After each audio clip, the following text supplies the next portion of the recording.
Are you ready? Stand by.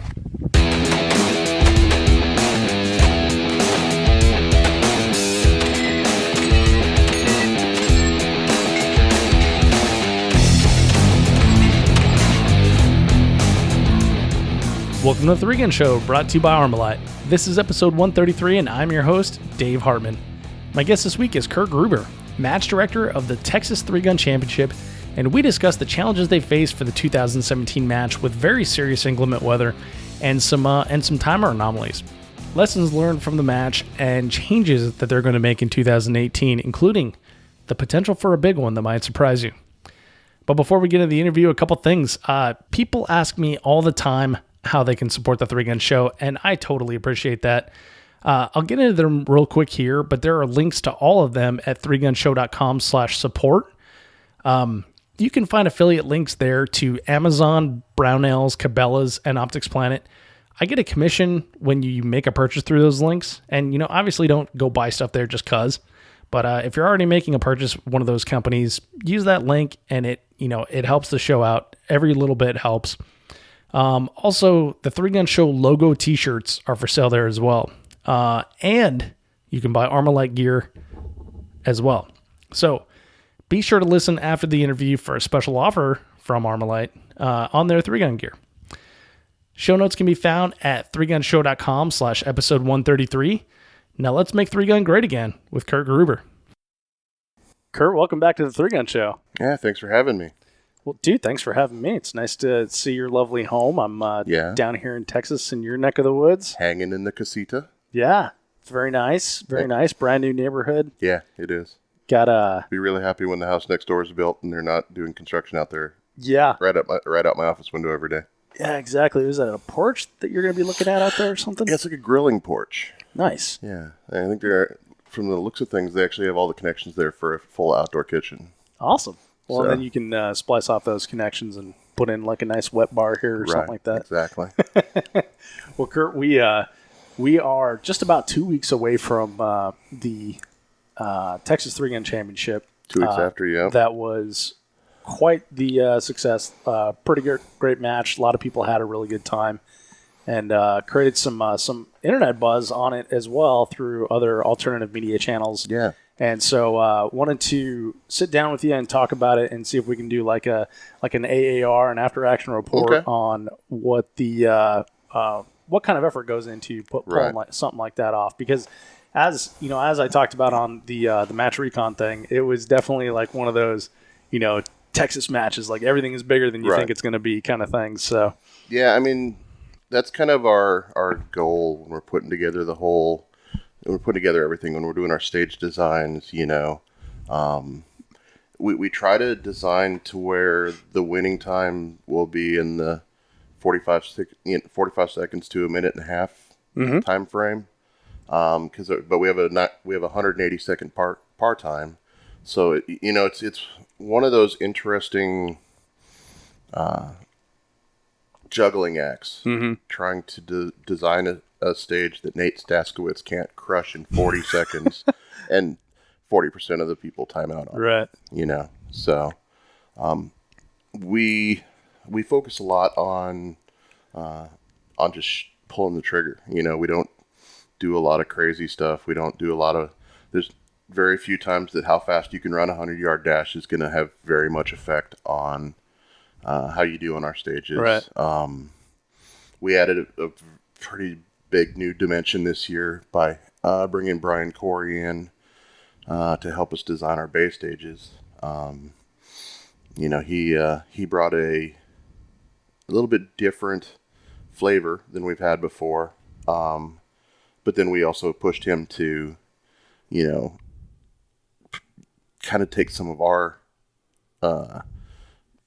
design philosophies, and I think it really turned into some really kick-ass stages, especially in the bays, because it had all the technical, all of the the walls. There was more walls in stages 1 and 2 than there were in the first 2 years of the Texas Three Gun Championship combined. Oh, really? Yeah. Wow. We had to build something like 65 walls for this match to add to the stuff we already owned, just to build the base stages. Wow. It's a ton of walls. Yeah. But leads to some really cool technical stages. Stage 1 is a perfect example. But then we also made sure to add in the fact that we like to have high round counts and lots of trigger pulling. So, stage 1 was kind of a mind melter for some people, and it was 61 rounds.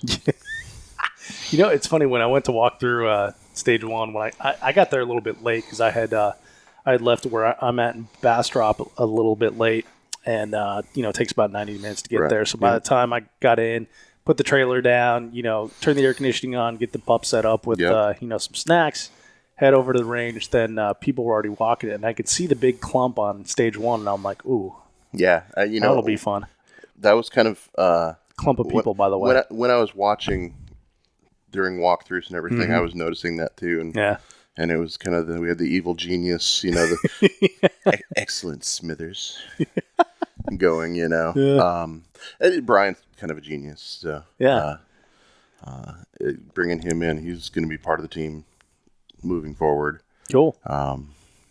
Because he brought a whole different element. He also brought a ton of experience. Yeah.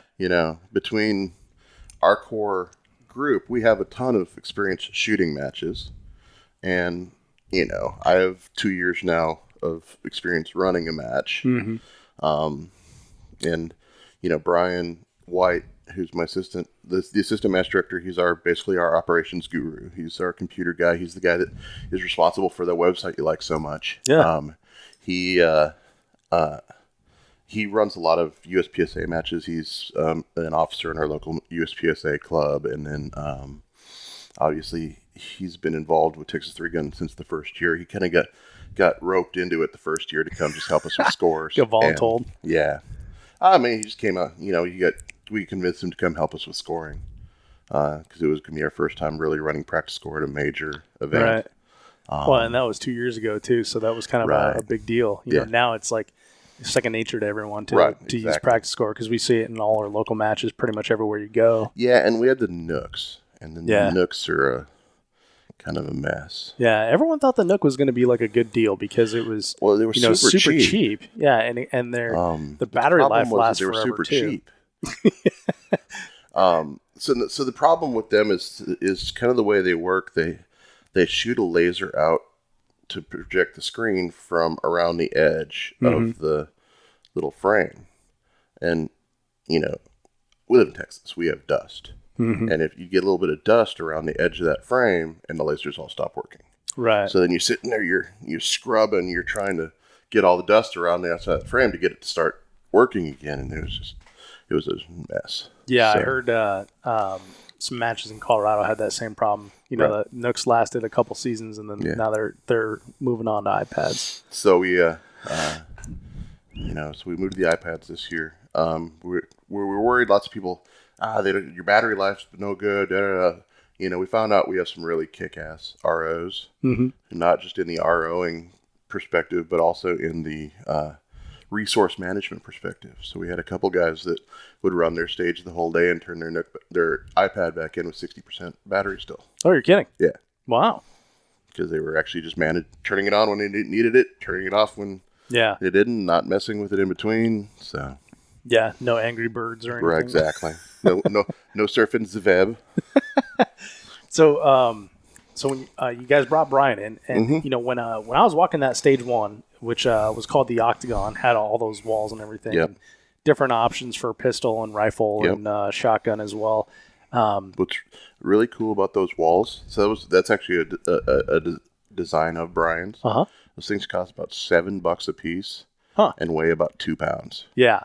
Yeah, it's not the traditional USPSA wall where you got to get a buddy to grab and take them out there. So. Yeah, and the cool part about it is, it's very clear you're not supposed to shoot through them, but you can also see through them, so you can see options and everything like that.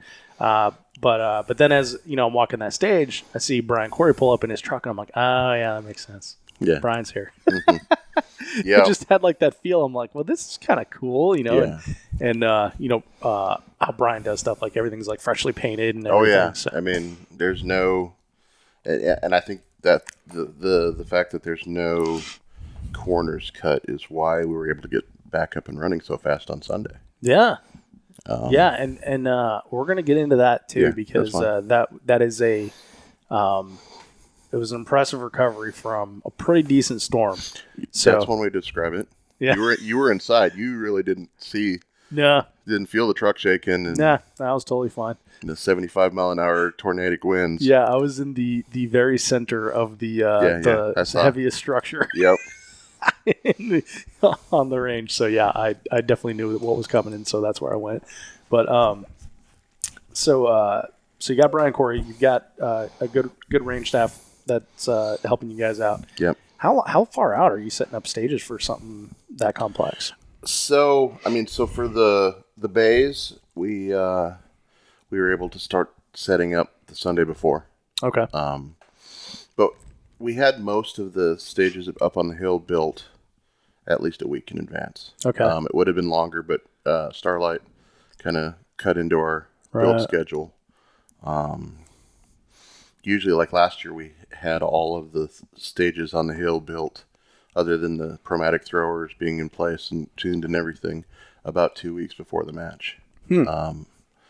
So there's that area, and then now where we had the Apocalypse Rover. Yeah, which I called a Land Rover like 13 times, and it's actually a Land Cruiser. Yeah. But they used to have the club used to have their 5-stand there. Oh, okay. So we could never build in front of that area until this year is the first time we were able to build in front of that area before the match. We didn't actually do it, but we could have. Mm-hmm. And that's a cool little area. Like I've never shot down there before, and I've shot at Copperhead a number of times. I kind of like that, and it was like a small little berm area. We used it last year for the first time. Everybody cussed me last year. I loved it.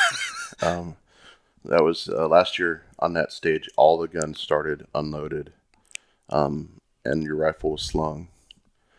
But the fun part was you had to retrieve all your shotgun shells from being just loose in a 50 cal ammo can to load your shotgun. I don't like that. That's why I do it. Yeah, that's a pain. Yeah, when you have to deal with it that way. There was only 8 shots, so well, that's not too bad, man. I mean, and get the gamer's gonna game. You guys figured out that as long as nobody made any contact with the table before they got there, they could stand there, stand the shells up in the box, set up for twins or quads. Yep. Usually the first quad was okay. The second one probably fell over. Yeah. But I mean, it wasn't too bad. We did that at Hard as Hell. Yeah. This last December, and it was in a ammo can. You had to put your shotgun shells there, and then like a 30 cal can, you had your magazines, like your pistol magazines and your rifle magazines, and so everything must be retrieved from there. Right. And then those sat on top of a wheelbarrow, and you had to carry all the stuff with you. Yeah, it sounds like Hard as Hell. Yeah. So what I did, I noticed that 2 shotgun shells lying side by side take up the width of the ammo can. Yeah, there you go. So if you lie them like in rows, you could load deuces. But any little bump and they start to spread. So I put 2 whole boxes of shotgun shells in there. And you probably only needed like 6. Yeah, that's exactly what it was. But it was just to keep the thing from bouncing around, and it actually worked out pretty well for loading single or not singles deuces that way. Right. But like you said, gamer's gonna game, I guess. One of the things I know that's perfect. That's exactly why we put these challenges. Why we put those challenges out there to see what people will do to overcome them. One of the cool things, Aaron and I have a pretty staunch belief that we have no problem stealing from things that we like at other matches. So we travel a lot, we shoot a lot on the road, so we'll never steal a whole stage. Sure. But we'll steal if we see a concept, we're like, hey, that's cool, let's try that. Yeah. And we'll modify it a little bit. So basically, the shotgun shell thing was, Aaron and I went up and shot a all shotgun match, a 2-day all shotgun match in Oklahoma City a few years ago. And on one of the stages, you were sitting on a kind of a chair that had a grate, and all the shotgun shells were through the grate. So you had to reach down through the grate and pull out your shotgun shells to load your shotgun. Oh, you're kidding. Well, the problem with that is for those of us with big bear claws, you're trying to put. So basically, some people were able to pull multiples out. I was able to barely get one out at a time. So. Well, so one of the things you said earlier, Kurt, was that you set up the stage, with lots of targets because you like to pull the trigger a lot. Yeah. It reminds me of something that Kevin Travis said on one of the episodes of the podcast. Is that when he was getting ready to start his match, he reached out to a lot of people to ask for advice in how to run those matches. One of those people was you. Yeah, Kevin and I talked for a bit. Yeah, and he said one of the greatest pieces of advice that he got was from you. And it was set up a match that you want to shoot. Right. And the right people will come to that match and they'll Exactly. enjoy it. Yeah. I mean, and that's it. Every year it gets more and more. I get more and more bummed out that I don't get to shoot the match. Because every year the match is more and more, really tuned to the stuff that I love to do. Luckily, a lot of my shooting friends agree with the stuff I like to do. So, yeah. Well, and the fact that, like you said, it's the Texas Championship and you're doing things Texas big. Right. Ton of targets makes a lot of sense. Oh, yeah. I mean, that part's fun. Last year we had a rifle stage, and all rifle stage was 77 rounds. Wow. You started and finished on long range targets. No kidding. And you got your barrel nice and warm in between. Sounds like fun. Yeah, it was. Well, and so that stage with the Land Cruiser is a good example. Like that, what was that, 30-some? So it was 28. Okay, so pretty close. 28 rifle targets, one a hit apiece, all steel, all manageable distances. I think they were all under 100 from like maybe 40 or 50 out to 89 or something like that? it got out to about 145, 150. Oh, it did? Yeah. God dang, I need to get my eyes checked, man. Yeah. Yep. But anyway, the point is, like, those are all manageable distances, right? Yeah. And you can burn them. I mean, you can burn them. Smoke that it. It's part just was tons really of fun. Yeah. I mean, last year we had in that same stage, we had a similar setup. Last year, I think we had 32 C zones set up there, and you could shoot them, but you shot them offhand. Oh, cool. You could really burn them offhand. Yeah. The position in the back of the cruiser kind of slowed you down a little bit. Yeah, exactly. But yeah, I had a tough time during the walkthrough figuring out if it was going to be more advantageous for me to like get on my knees and try to brace on the on the window part there, or be on my knees and then maybe I wouldn't be able to see the targets because the top of the window would be occluding my scope. Yeah.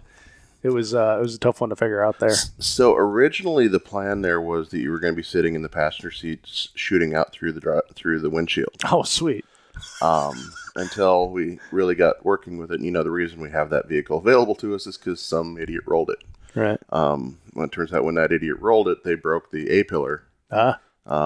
So it just kind of hangs there on the passenger side. And we said, well, after 260 people grabbing that to pull themselves up into the truck, that could be a problem. Yeah, someone's going to lose a hand. So we flipped it around and shot out that cargo window instead. Yeah. So yeah, we had one of those. We had like an Isuzu Rodeo or something like that at Colorado State Championship that we always shot through. I'm a big guy, and there's nothing I hate worse than when I have to climb in and out of little bitty cars at matches. The only time I've ever been in like a Ford Fiesta's been in it was shooting out of it at a damn match.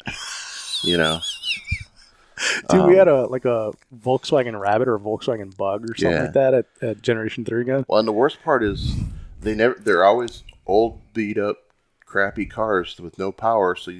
But they had power seats when they were new. So you can't, and they're all forward. They're all the way forward, all the way high. I'm like, what is up with all these midgets losing their cars? I know. Well, and it's always like a seat that's like worn out just enough to put a spring in your butt, right? But not enough to be like supportive or anything to where you can actually get out on the clock pretty fast. Right. Yeah, those are always fun. Yeah. So we figured if we were gonna have a vehicle I figured if we were gonna have a vehicle at the match, the other one we were gonna do was a Suburban, but it was easier to pull the rolled Cruiser over than the rolled Suburban. Nice. So when people roll in the 4-wheel drive park, they just leave them there? There, it happens. That people don't really realize that people get stupid back there. And I know you talked about it at the partying. I mean, so I was talking to Aaron Hayes today. Some guy died the weekend before. Oh, you're kidding? Riding a 4-wheeler. That's terrible. Oh yeah, I mean, he just got in over his head and flipped the wow. four-wheeler back on top of himself and bled out internally before they could get him life flighted out. Oh, that's so sad. So 2 years ago when I was there building the first year when we were there building the match, one Saturday, probably I don't know, it was at least a month before the match, we were building stages that year. One Saturday while we were building stages, life flight came to the adventure park 4 times in one day. Wow. Because people are stupid. Wow. Now, is alcohol a big factor in that? I have to figure probably. You got to figure, right? It is Texas. But I mean, it's it's also. I've never done much trail riding there, but I know Aaron and his dad go ride motorcycles there a lot. Mm-hmm. And, there's some trails that get pretty hairy pretty quick from what I hear. So yeah, the park that I was at was kind of surprising because in Colorado we've got like all the national forests and stuff like that, and all those old logging mining roads and everything that people like to Jeep on and stuff. Right. Some of that stuff gets hairy, but it's also like 10, 12,000 feet, so you expect it, Right. And for the longest time, like when I thought of Texas, I thought flat, but this is hill country, and there was actually some pretty decent hills there. Oh yeah, I've got from some friends that live down in San Antonio that have like these custom, they were totally rebuilt Ford Broncos and stuff that they come up there and like there's actually one trail called the Bronco Buster. Nice. And so well, and Aaron. So I was mentioning I was hanging out with dudes at Hayes Custom Guns today. And Aaron told me, he's like, hey, man, just so you know, like, that is that B lot for RV.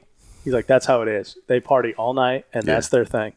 And it's like, hey, good to know. I'll have to stay at the A-Lot next year. Stay at the A-Lot next year. Yeah, this was the first year I didn't stay in an RV there, and I regretted it. Yeah, because did you hump it home? No, my parents live in Marble Falls. Okay. So I just stayed at their house. But usually they have an RV, and they park their RV out there for me, and I stay in it. Because it lets me sleep at an extra half hour in the morning. And dude, that is so awesome. Yeah. By the way, this year the match ran ridiculously smooth. Mm-hmm. I mean, last 2 years, Friday night and Saturday night, we'd be there till 2-3 o'clock in the morning every morning. Fixing screwed up scores. Oh wow. Or just getting stuff done. This year, I mean, Saturday. Friday we had our RO banquet and then just went home. Went to bed. And Saturday we went out to dinner with some of the ROs after we had convinced the two guys that Taryn and Daniel were on their way to their stage, and they sat there we so thought they were read in on it. Until they showed up, and they were really mad, and we all laughed a lot. And then they figured out they got rolled, and then they laughed a lot too. Well, people haven't listened to the podcast, so Saturday was April 1st. Right. And you guys played like a day-long joke on all the shooters, right? Yeah, so the intent was to be played on the shooters. Well, the intent was to be played on the shooters, and part of it is some of our staff people are lazy about don't have their radios turned on. But, I mean, really... The whole point was as long as the right few shooters heard it, everybody was going to hear it. Oh, yeah. But so we started putting out on the net, First of all, we sat there, what are we going to do? What are we going to do? For a while there, it was, tell everybody that Taryn and Keanu are coming to shoot through. Keanu. And I was like, I don't know. That one's going to be immediately figured out as April Fool's joke. Yeah. But, so then it was just Taryn. So then we reached out to Taryn and said, hey, man, we're going to do this for April Fools. Will you play along? He's like, yeah, man, that sounds awesome. And, Taryn, that sounds cool. Yeah, exactly. And then we tried to reach out to Daniel to do the same thing. We got a hold of Candace. And, of course, this is Daniel we're talking about. It was, 10 o'clock at night in Georgia on a Saturday night. What was Daniel out doing? He's doing some low light sniper training. All right. Imagine that Daniel Horner wasn't available for our little joke because he was shooting. Yeah. We all got a kind of a kick out of that. So that's why really it ended up only being Taryn that had scores in the system. Oh, okay. But my phone started blowing up. So Aaron's phone started blowing up. So with the comms, you're saying, oh, we've got some VIPs who are coming to shoot through. Right. And then and you end up actually like putting Taryn Butler in Practiscore at the match. Winning every stage. Win. Yeah. Like we sat down and said, how ridiculous can we make this? Who is the fastest? Okay, take about 3 seconds off of that. Yeah. Taryn, he just shredded it. He's a shredder, except for the long range stage. He didn't do very well in the long range stage because Taryn can't shoot long range for shit. Oh, really? Yeah. Huh. Nothing personal, Taryn, but or at least that's what I was told. Yeah, I don't think I've ever seen him shoot long range.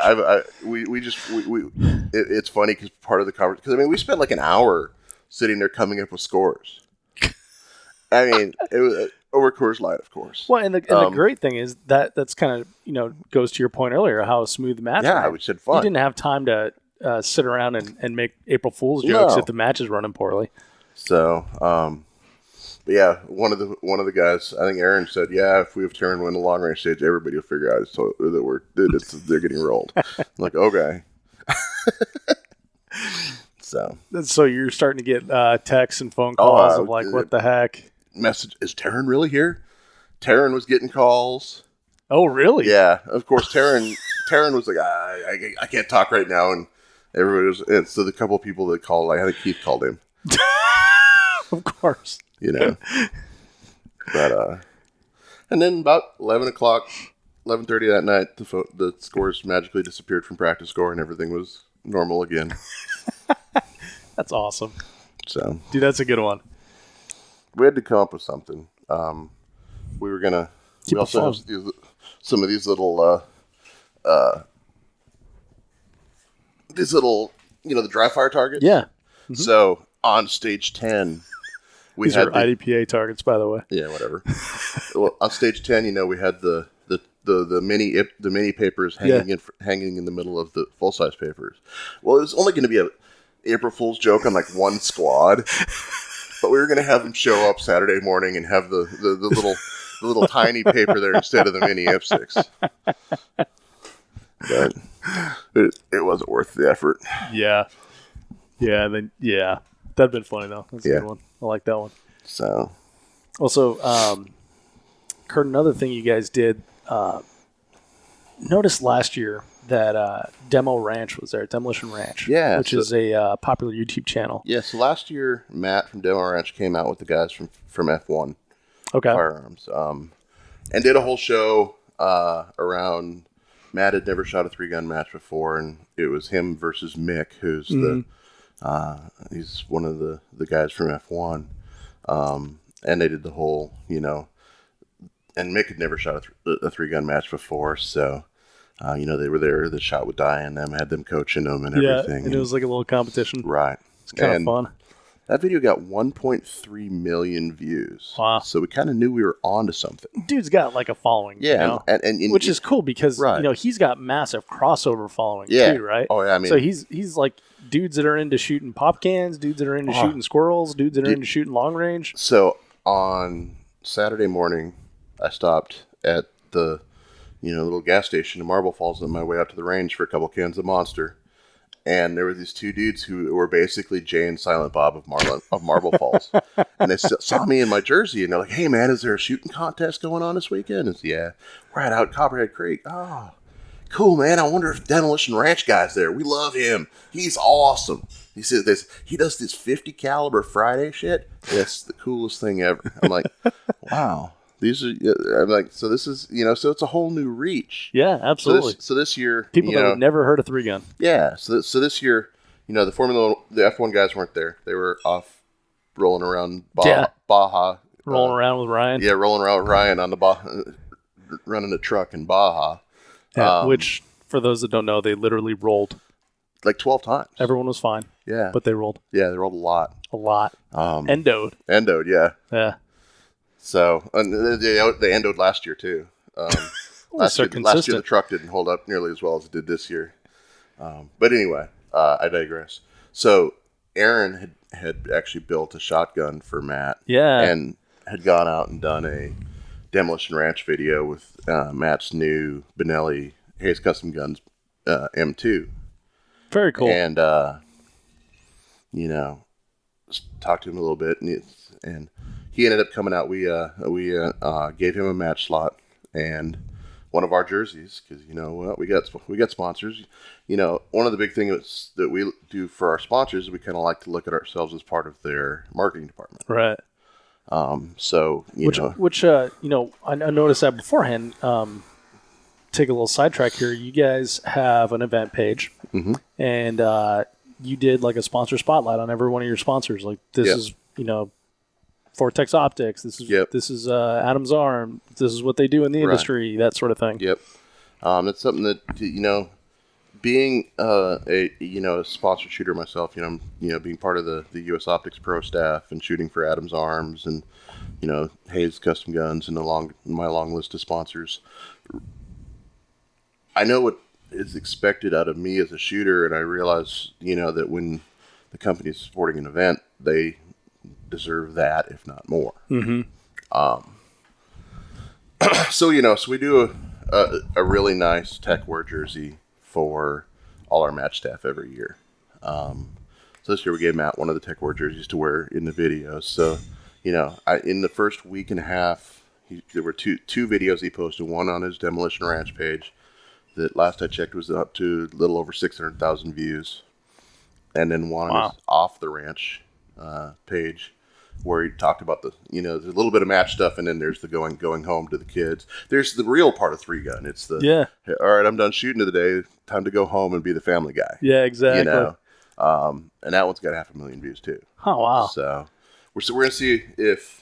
I'm curious to see if the Demolition Ranch video can break the 1.3 million from last year. But it's a whole new reach for a lot of our sponsors that they wouldn't have got otherwise. Yeah, no kidding.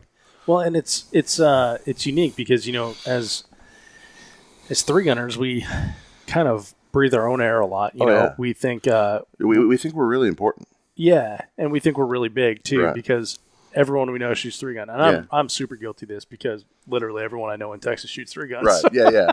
Oh yeah. So when you have like the extended reach like that of people that may not be into Three Gun now, may not be into Three Gun ever, a year later, exactly, or ever. But for the people that are not ever, you've got like sponsor value and stuff like that from it. But when you have people that have heard of it now, right? Sometimes it takes a couple nudges before they think like, oh, you know what? I want to do that thing that Matt did. Right.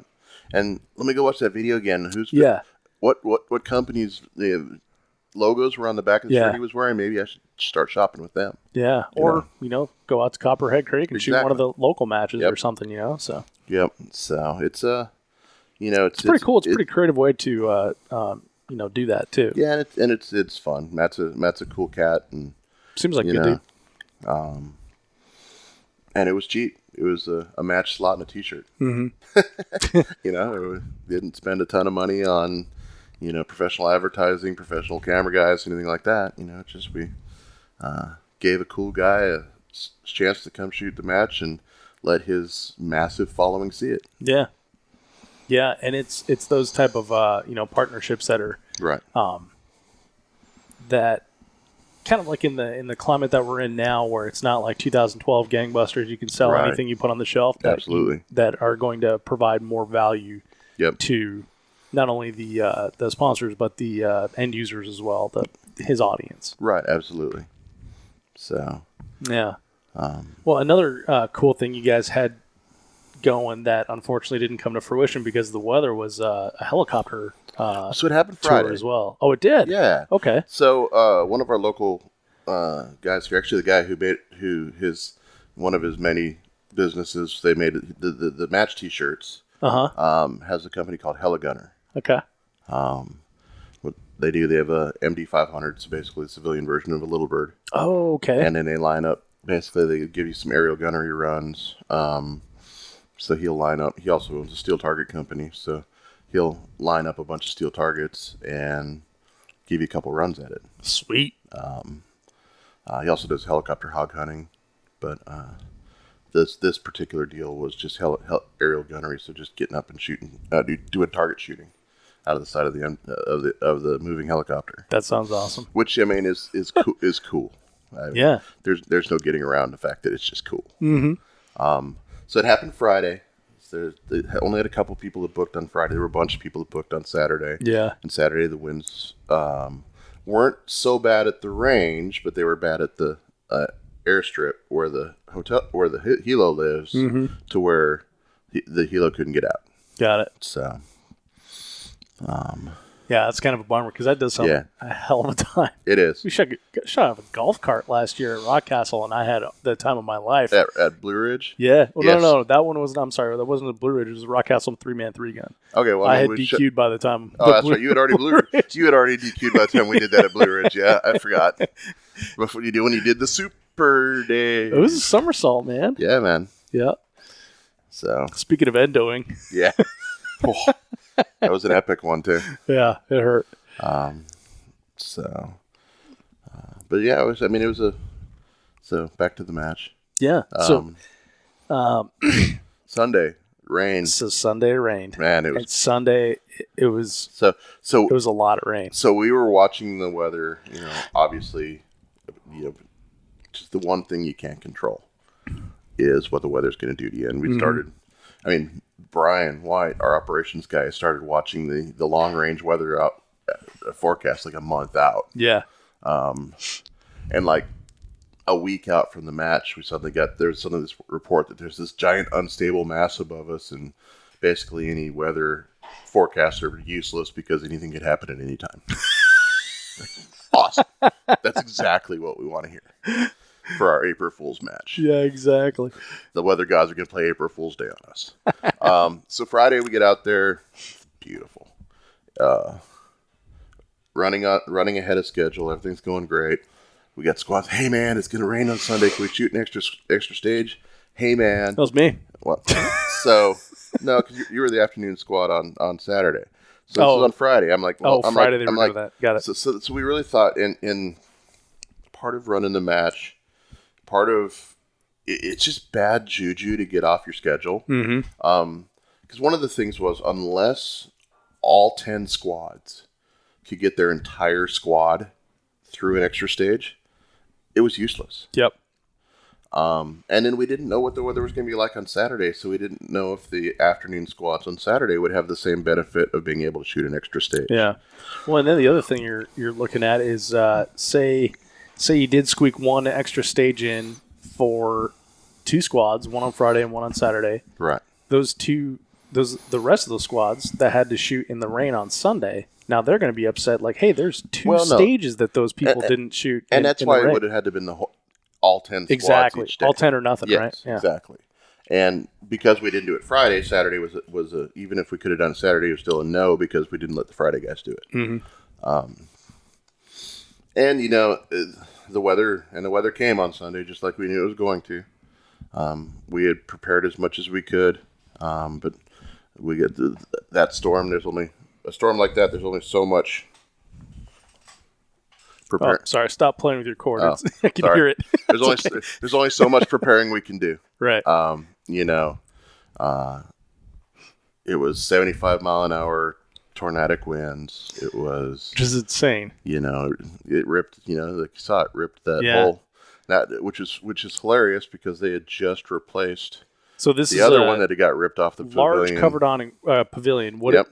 It's almost what would you say, like half of a football field about type of area, and covered pretty high, probably 3 stories at the peak of it. Yeah, and so it's a big deal. And just one giant entire section of that thing was totally ripped out by the wind. Which I heard it was pretty epic if you were actually in there when it happened. Oh God, people were taking shelter in that thing. It's like, okay, yeah, and I imagine like it was a giant noisy operation, but a little sketchy. Yeah, but so then we got done. We were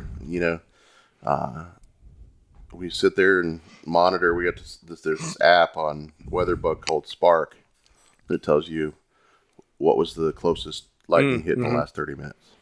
So when we originally went cold, it was for lightning. It was the rain, and none of the rain or anything had started. We had a lightning strike.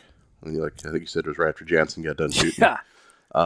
Like it was literally close. Unload, show clear. Yeah, it was pretty close. We called the ceasefire. And then we were watching it come in. We were called out and said, "Hey, it's not just ceasefire. Everybody should seek some shelter." Yeah. And ironically, there was like less than 12 people in the clubhouse. Yeah. I mean, the most stable part of the entire range. Yeah, people just kind of ended up in their car, back in their campers. I heard it was real fun for the folks that went back to their camper. Yeah. I had a little water to deal with when I got back. Yeah, I bet. But so then, it passes, and we go out and survey the what we got, especially in the base. And we weren't too worried outside of the base. One of the things that helped was that prior to starting in the match, one of the first steps when we were building the base stages was the Copperhead Creek guys came down and put a bunch of granite gravel in the shooting areas. Mm-hmm. Yeah, you could definitely tell when you were walking the stage, like this is new, right? And I was kind of thinking like, I bet they're planning on a ton of weather coming. So, and that's a great thing about Copperhead Creek is they're willing to work for you. You don't just get like this piece of dirt, right? I mean, and they have a ton of granite gravel that's on site, so they just big buckets. I mean, the second the rain stopped, David, who's one of the really kick-ass guys from Copperhead Creek staff, was standing there in full rain. So wait, it might start raining again. He didn't care. He just tell me where you need granite gravel. Yep. Let's get these stages back up and running. So we went down, did a survey. Basically, this is where the quartermaster, Mr. Corey, came in, and we're like, Brian, tell us what you need. Let's get it back up and running. And Brian very methodically went over the stages, and we were up and running. I think it was 2.5 hours for the stage that took the longest to get up and running, which was stage 3. Stage 3 took the biggest hit. Stage 3 was the big, long running and gunning stage. That was a fun one. So a lot of ground to cover on that one. Right. So, but we got everything back up and running. In the end, we were 2 hours late getting finished. Mm-hmm. Which the first year we had a 2-hour rain delay and we were able to make it up because it was on Friday. I gotcha. When you have a 2-hour rain delay on Sunday, you're not making it up. No. Well, yeah, and the delay wasn't. I mean, I was done shooting, but the delay didn't seem like too bad. I didn't hear a lot of people complain about it or anything. I think everyone understood, and most people that I spoke with were super grateful for the conditions that did exist as far as the stages, especially the base stages. When you're expecting the worst, because we've all seen those stages flooded out in the past. Absolutely. So. Yep. Yeah, it was. We were pretty happy. It was actually probably a mixed blessing that we'd had to throw out 9 earlier in the weekend, because I can only imagine what those flying birds would have done in that wind that we still had after after the storm was done. Oh yeah, and I would have had to shoot it right after that. Right. So yeah, it's a bummer we didn't get up there to see that. Oh man, it was fun. The only time I got to shoot all weekend was I shot those Promatics about 15 times as we were tuning them, getting the birds where we wanted them. And so that's stage 9, right? Mm-hmm. All shotgun stage. Yep. And so originally it started I didn't even get a walk it. So tell me about it. So the original stage started off. You were going to have 120 yard slugs standing in the starting box. Shoot your two slugs. Run up on your left-hand side. You had a dozen static clays. As you advanced towards the end of the shooting box, got down to the end of the shooting box, there was umpteen different ways to run it. The conservative way was there were 3 poppers down at the end with 2 kickers each. So each of the poppers threw 2 birds plus 2 more static clays down at the end. And then you pushed a little button on the Promatic, and that started our program. The program threw 1 bird every 2 seconds for 20 seconds.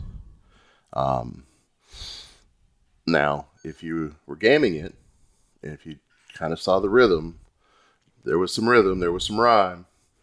And if you're fast reloading, it was very possible to hit the button, get the bird start going, and then start cleaning up poppers and clays, pigeon, poppers, clays, pigeon, because it was really the best way to run the pigeons was to to key off of the second throw, not the first one. Oh. Because the first throw was coming from way down range. It was a high looper that was coming up over the trees. And then the second one was right next to you, and it was a trap shot going away from you. Really, the best way to shoot it was wait for the trap shot, jump on the trap shot. Once you jumped on the trap shot, that looper was at a very manageable place. So Interesting. yeah. The old rainbow frozen rope. Oh yeah. Nice. So it was. And so, what was the deal on that? I heard timer was bad or something. Yeah. So we noticed some statistical anomalies. Okay. In the scoring. And we went and looked, talked to a couple of shooters who we noticed their times were, phenomenal. Like, I don't think any of us thought was really possible, but if they were going to say it was good, it was going to be good. And of course, it was, people who, luckily in our sport, I would say 99.9% of everybody is pretty high on the ethics scale. But this was a couple people who were at the very top end of that. Jerry Mitchlick was one of them. Mm-hmm. Jerry's score, I think, on it was like 38 seconds. Well, remember I said that flurry is 20 seconds? Yeah. Yeah. So, so anyway, shot 220-yard slugs right. and 12 clays. Well, so we had taken the slugs out already. So we took the slugs out before the main match started because we realized, for safety reasons, sometimes you have to think of the lowest common denominator shooter. Yeah. So think about Joe Bob. Joe Bob sees these 120-yard slugs, loads 6 in his gun to start off with because he's like, man, I don't know if I can hit those. Steps up there, shot, bang, shot, hit. Holy crap, I just hit. Burns 3, or burns 2, whatever. Doesn't burn all of the slugs he has in there. Ends up with 1 slug still in the tube. Loads his tube up, starts getting hosing bird shot. Gets to the end and is engaging those flying clays, shooting 45 degrees up straight up in the air, and gets to that last slug that he forgot was in his tube. Yep. And sends a slug 45 degrees in the air. Yeah, we decided that we did not want to take that chance. Smart. So that's why we took the slugs out. Okay. And so it was all bird at that point. It was all bird. 38 seconds seemed a little bit too fast. Yeah. So then we looked at his video and a couple other videos, and the nice thing is there's lots of great tools out there now. So we actually used Shot Coach to look at the videos and saw that the times were considerably off. And then talked to a few other people and realized that it was there was enough to where in order to fix it and keep it in the match, about 60 people were going to have to reshoot it. Oh, wow. And that wasn't feasible. No. So we made the really hard decision, because I hate throwing out a stage. Yeah. And I hate throwing out that stage because it's a fun stage. I love all shotgun stages. They're so much fun. But it was also a stage that could, move some people around up towards the top. So then, is that like a committee thing, or is it just plain cut and dry, like 60 people? There's no way we can do this. There's no way we could do it. There were a couple of the shooters, and I don't blame them, who had really smoking times. They were like, I am not going to reshoot. Yeah. Because even their real time, if you want to use the time off Shot Coach, we'll use that. But I'm not reshooting. There's no way I could shoot it as fast as I did. I gotcha. And of course, there's no way we could use the time off Shot Coach. So it was just out. It ended up being a pretty easy decision. So what is like the limit? Is there like a dozen? Would you reshoot a dozen people? I'd reshoot one squad. Oh, okay. Which I think was like 10 or 12? 12 to 13. 12 to 13? Yep. Okay. Yeah. But once you start getting over one squad, it's just not feasible. It's not logistic. Reshooting one whole squad is a logistic nightmare. Oh, really? Trying to reshoot more than one whole squad is impossible. When would you make them do that? Like after the entire match? Then that's why it's logistically a logistic nightmare. All right. Especially in our match format, our half-day format. when people are done shooting, they take off. You're not getting, oh, by the way, you guys need to reshoot a stage. I need you to hang out. Yeah. And get it in when you can. Well, when you're supposed to be able to be off doing whatever you want to do. In between other squads. Right. Yeah. Well, and I mean, you're talking about like Austin too. It's not like we're out in the middle of the sticks. Yeah. You know, we're like 30 minutes from good barbecue and cool stuff going on. So and I have to admit too, there was a bit of a financial aspect to that, because for every 3 shooters, that was a case of clays. Oh. Huh. You know. Case of clays. That's a lot of clays, man. So, to run that stage. Interesting.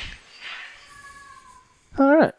So a lot went into that decision. Yeah, it did, and we stand by it. We accept. Well, I don't think anybody was really just angry with us. No. So. Just with the math that you explained right there, there's no way that you could say, right. Yeah, shoot all those 60 people. We'll right. wait. Yeah. We'll wait. Yeah. So. And do it on Sunday. Right. Yeah. And the other thing is, we wanted to make sure everybody knew, because this all comes back to traveling and shooting matches. I shot a match one time, and they had a stage they knew that they were going to throw out. They didn't tell anybody. We just wasted a bunch of money, a bunch of ammo shooting it, and we were really pissed off when they threw it out. Well, I got to give you guys kudos if. So let me back up. So when Aaron told us, we're gonna have to throw it out, or it came by email. I can't remember which it was. Right. We knew Stage 9 wasn't going to be shot, but we think it's going to be something fun, and we're going to keep our ROs there, and we want you to shoot it anyway. 2 ROs still sat there the whole weekend. Yeah, which I think is fantastic, because half the problem is like, I just want to shoot the whole match, Yeah. Granted, I didn't want to do it enter after the rain, right. So you didn't find me there on Sunday, no. but I do like that you guys made that available to the shooters.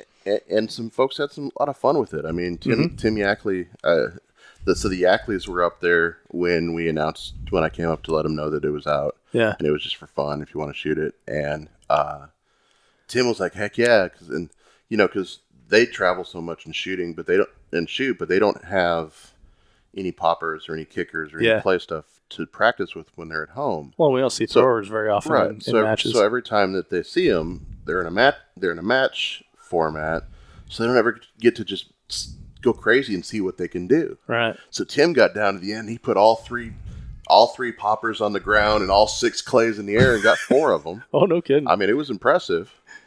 And then Sean, I think, actually shot it with Ashley's Sega.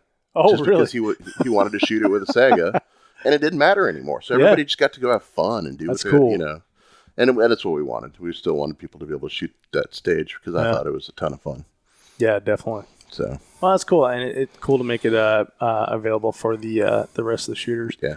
So, 2017 matches in the books. Yep. You said that you guys have learned so much in the last 2 years of doing this, and then the third match was better than all those previous matches. So, no pressure, but I'm expecting next year to be even more awesome. That's the plan. We're building on it. We're discussing a lot of things we've already started kind of discussing some stuff for next year. So, cool. So what kind of give us some behind the scenes, some exclusive on the podcast here? A lot of the stuff that right now that we're talking about. So one of the things that really irked. So Aaron and I were fighting mad Sunday night after the match, and some of the people we were fighting mad at were friends of ours. Uh-huh. So one of the things that is unique to our match, and something that I'm really proud of, something that I actually worked out with Tom Coletta when he was at Beretta, was doing something special for the ladies. Mm-hmm. So as opposed to where most matches, they have a ladies category, we have a full division for the ladies. Mm-hmm. And ladies prize table for the top. Well, so it's a ladies tac ops. Uh-huh. So they shoot ladies gear, but it's their own division. So it's equal to regular tac ops. It's equal to open. It's equal to limited.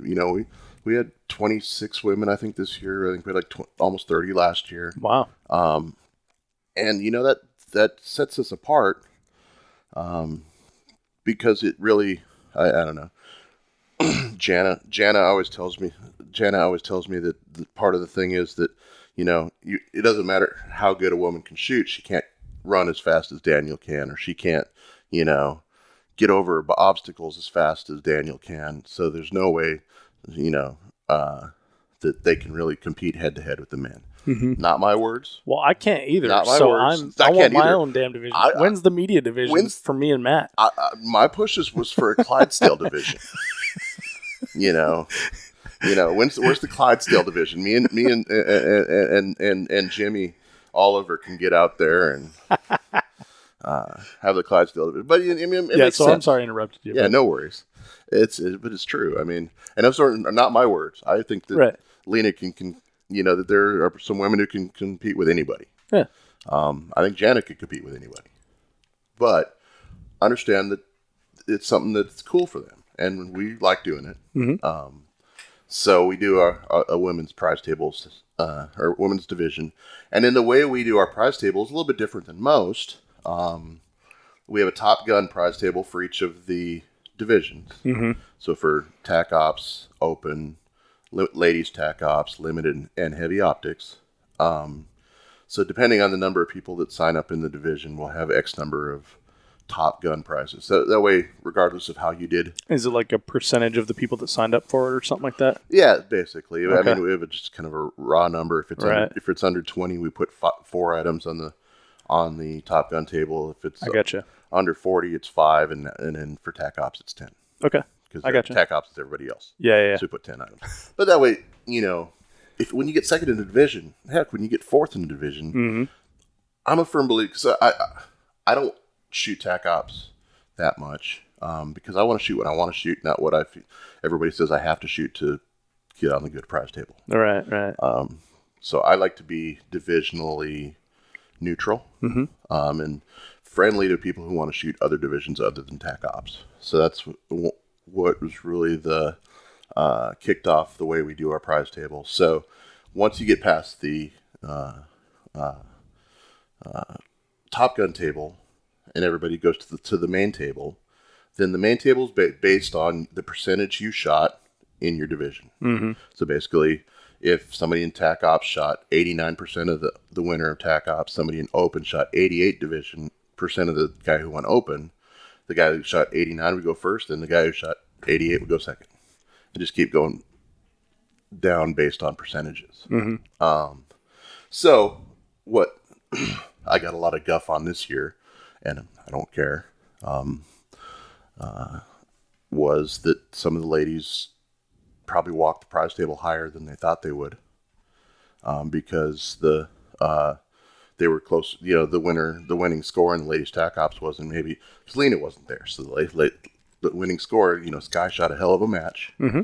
and she set the bar, and then it's a curve based on the bar she set. Right. And some of the ladies walked before some of the guys, and some of the guys were butthurt about it. Right. But it really started, so it really made Aaron and I really start thinking about the whole prize table thing. Mm-hmm. So are you guys going to change the way you do that particular walk? Well, we're not going to change that. We might change if we even have a prize table. Oh, okay. But, so we'll see.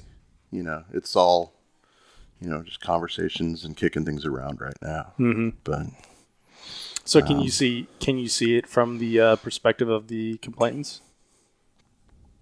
Sure. Yeah. But you can also see it from the perspective of the ladies, like they performed exactly. 90% of their division, right?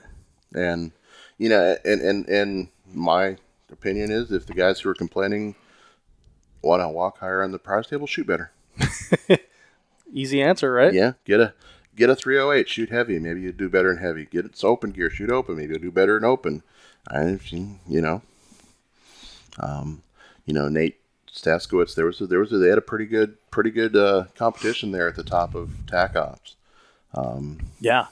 I mean, it was trading spots. Right. It was each right stage, right kind of to the end. Yeah. So I mean, it is what it is. Mm-hmm. But from a shooting perspective, of course, Brian will be back. Cool. So more kick-ass stuff in the base. We're continuing we have a 5-year deal with Red Stitch targets. Oh, really? It's just going to be more and more kick-ass red stitch steel on the range as the years go. Red Stitch has turned out to be, a really awesome company to work with. We got to teach them how to make hinges for their poppers. I don't know. I like those poppers. Do you? I do. Some of them are like super heavy. Their poppers don't have any hinges. They just fall off. They just fall down. Sometimes. Yeah. Okay. Well, I mean, if you hit them right, but they do fall off. if That's you for just sure. hit them. The skinny Sammies you love so much. Oh yeah. Those I skinny get some Sammies of those there dang things. on the Alamo stage at about 85 yards were pretty sporty. Yeah. That was also the one I didn't range at targets. Yeah, I know. I heard. And when I heard you say how far you thought they were, I said, that's why he was missing. Dude, I'm so bad at that, man. So I just got a new Vortex rangefinder. Okay. And I'm ranging everything. I bet. It sits on my console, and I just will sit in traffic ranging stuff. I probably look like a psycho, but Right. I don't care. Yeah. Go off my back porch. I'm like, how far is that cow? Nice. Yep. Yeah, so it's we're looking forward to next year. More cool building, We keep building a couple new props every year. We might not shoot off of the long range tower next year. This year will be this was your third year on it. So we might change stuff up on the long range a little bit next year. Who knows? We'll see. Are they going to let you build more stuff out on the long range there? Maybe some sort of other I don't know type of shooting platform? It's possible. I don't know if we will or not. That platform there cost us almost $3,000. Oh, wow. So nice platform. yeah. Very sturdy. Right. So we'll see. Hoping to add some connexes for storage. Maybe we'll put them can we shoot from the connexes? Strategic places where we can shoot off the top of them. That'd be awesome. Stuff like that. So we'll see. Cool. And The one thing they'll be hopefully for sure someone is there'll rolls be a school bus and we can shoot from that. Right. Hopefully, the one thing they'll be sure is there will be a ton of trigger pulling. So good. Well, so what if you've got give me like one thing or maybe two things that you learned this year that you're going to do more of next year. Like this really worked, and we're going to do more of that. Something that you got feedback on that people really liked. I mean, I guess that's hard. We didn't get much feedback on anything that people didn't like. Yeah, it's true. The only complaint I got all week was when Ryan Miller got back from the from Baja and saw that somebody had written on his buggy.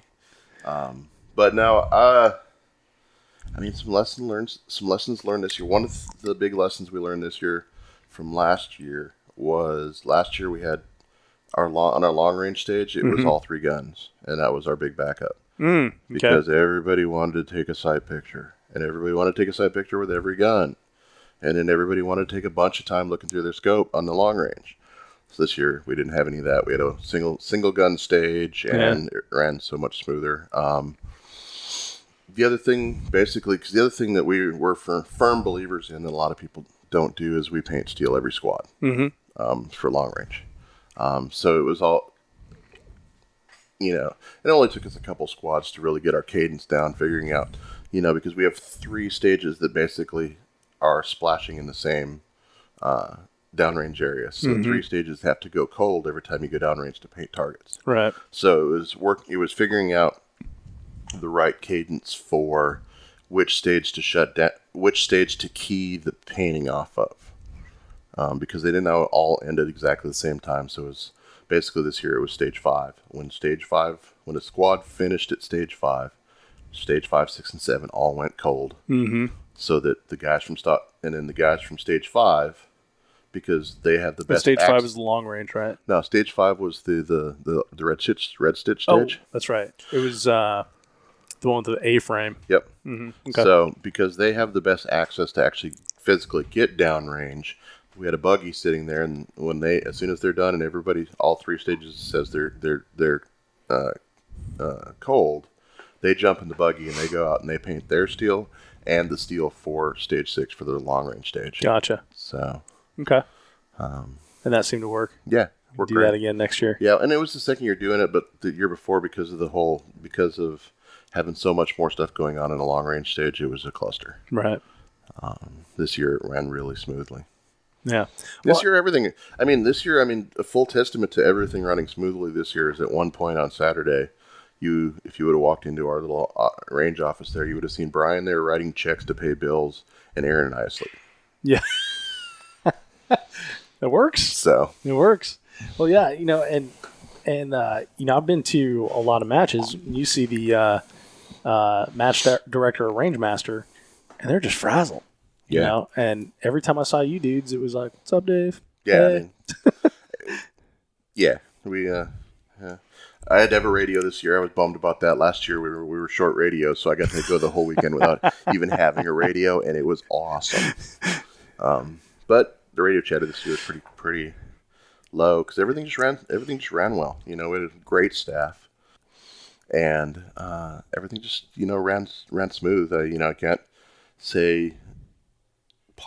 possibly say enough about how awesome it is to have the Corps Cadets Marksmanship Unit out there every year. Mm-hmm. That's cool. Kevin, I've known Kevin for a long time. Kevin, their coach. But it's great to get them out, and it's great for them because they get to meet so many competitors. They get to see so many different ways that their stages can be run. Yeah, they're getting ready. I think it's either this weekend. I think it's this weekend. They have their big match for the year, which is their basically it's all the service academies 3-gun. So, and they've won it the last 2 years in a row. They're I think Kevin's afraid that if they whoop everybody's butt again this year, they won't be invited back next year. We'll see. Naomi isn't there this year, so at least all the guys at West Point don't need to be worried about getting beat by a girl this year. But yeah, so it's great to have them out. Good. Well, looking forward to the stages you guys design and come up with over the next 12 months here. And looking forward to shooting the match again. It was a ton of fun. And appreciate all the hard work you and your crew did. We don't do it for us because there's very little in it for us. Yeah, exactly. Drive around in your truck all weekend. I get to write off a ton of miles because we didn't even have enough money at the end of the year to pay our mileage. Again. So. Well, it was Kurt. It was a ton of fun. It was a great match, and it was definitely one of those. Like I said in my Match Recon podcast, it was a must shoot. So I'm looking forward to coming back again next year. I'll get in early on the list. So there you go. Thanks, man. All right. Thanks for having me over to your house, and thanks for being on the podcast. Thanks for coming by. Hey, before you take off, check out the show notes at 3gunshow.com/episode 133 for links to the things that we discussed in the podcast and to purchase your own 3-Gun Show logo t-shirt. Now, I mentioned earlier that this podcast is brought to you by Armalite. Armalite likes the community that we're building here at the 3-Gun Show, and we have partnered up for 2017 to be sure that is a win for you as well. Armalite has allowed me to get you special pricing on their line of 3-gun rifles, both a 13.5 inch, as well as their competition handguards, their gas blocks, and tunable muzzle brakes. Also, upper receivers. Seems like a lot of people are interested in making like a 13.5 inch bay gun for their current rifle, and that's pretty cool. So, a lot of bay stages out there. But all this just for being a listener. So, if you're in the market for a rifle or components to build your own, email me, dave@3gunshow.com, and I will hook you up. Also, I am starting up on my summer match traveling soon, and I will have all this gear with me for you to check out. So when you see me at a match, just just ask, and I'll be happy to show you. Also, be happy to sell it to you too. So, quick reminder that if you enjoyed this episode of the podcast, subscribe in iTunes, Google Play, Podcast Addict, or wherever you get your podcast content, so you will always get the very latest one. Thank you so much for downloading and listening to the show. I'm Dave Hartman, and I'll see you on the range.